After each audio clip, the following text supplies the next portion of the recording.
Are you tired of that same old format of Pixar and Marvel movies? The same themes, the same path of quips that leads to some sort of emotional and physical conflict that is then quickly resolved in the end with that sentimental music and more quirky quips to drown the short emotional tension of the movie. It feels like a build-up for nothing. Do you feel like you want different pace to the storytelling that would disorient you? Do you wish for a movie that would have a really long and extended scene of iron forging? Then I might have something for you. Over 4 hours long miniseries that reimagines the Finnish national epic Kalevala called Iron Age. Those long scenes of casting metal depicts the long battle to put this epic on the film.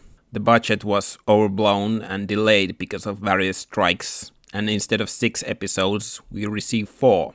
The end result is not perfect, but interesting depiction of the epic Kalevala.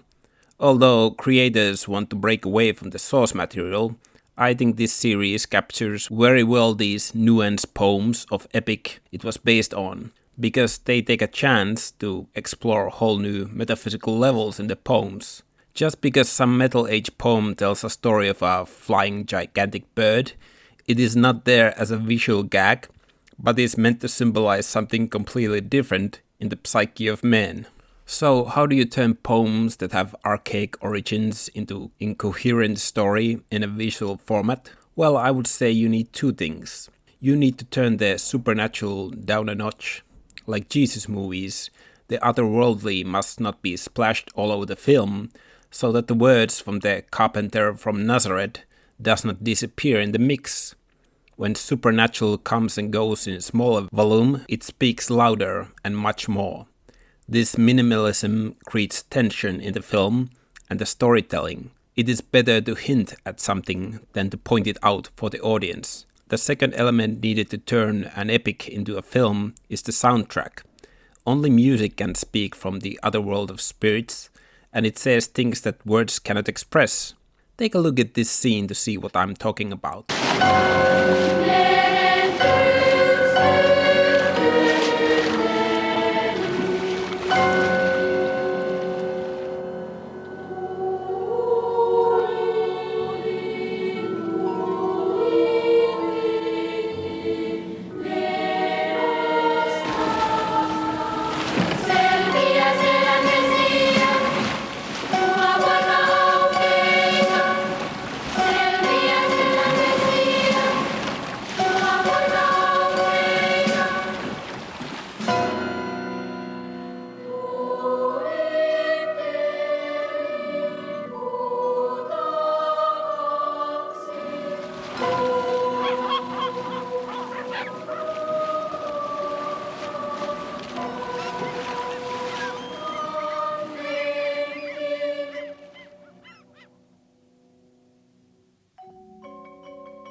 You can see some opera influence in the scenes, and that is where the creators of the series have worked together before. The team behind this miniseries are numerous heavyweights of the time from all over the cultural sphere of Finland. I think the most important people to mention here are the composer Aulis Sallinen and the screenwriter Paavo Haavikko, who were behind the Finnish opera The Horseman. It is the music that is the driving force behind the miniseries, and I personally think it is the best work from Sallinen. But the writer for the show, Paavo Haavikko, really does a favor to the modern audience. Mr. Haavikko was a poet, playwright, and essayist, but he also had a very successful career as a businessman. Finnish culture is not very mercantile culture, so that is why his viewpoint is very interesting. Everything in this world is a trade, a barter, but you cannot bargain with death or love. Some would say he has simplified the world pillar myth that we get from the magical treasure item called Sampo, but I think it works perfectly for the tone of the series. Se on Sampo. Se tekee rahaa. Oikean näköistä, mutta väärää. Sitä minä rakastan.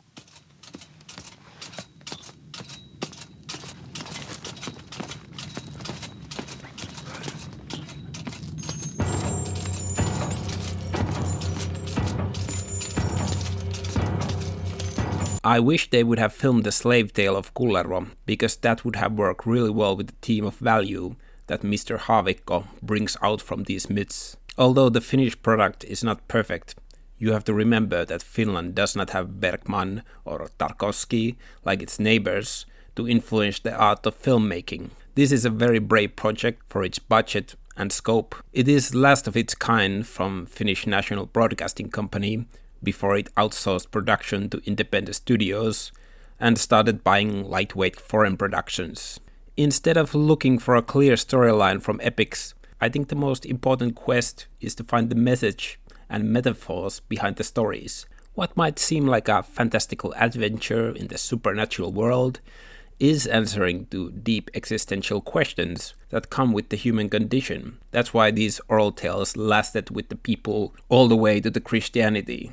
Remember that when you arrive to the last chapter of this series and it tries to challenge you with meta level of the poet, it is important for a man to challenge his mental capacity and not just his physical limits.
Minua pelottaa.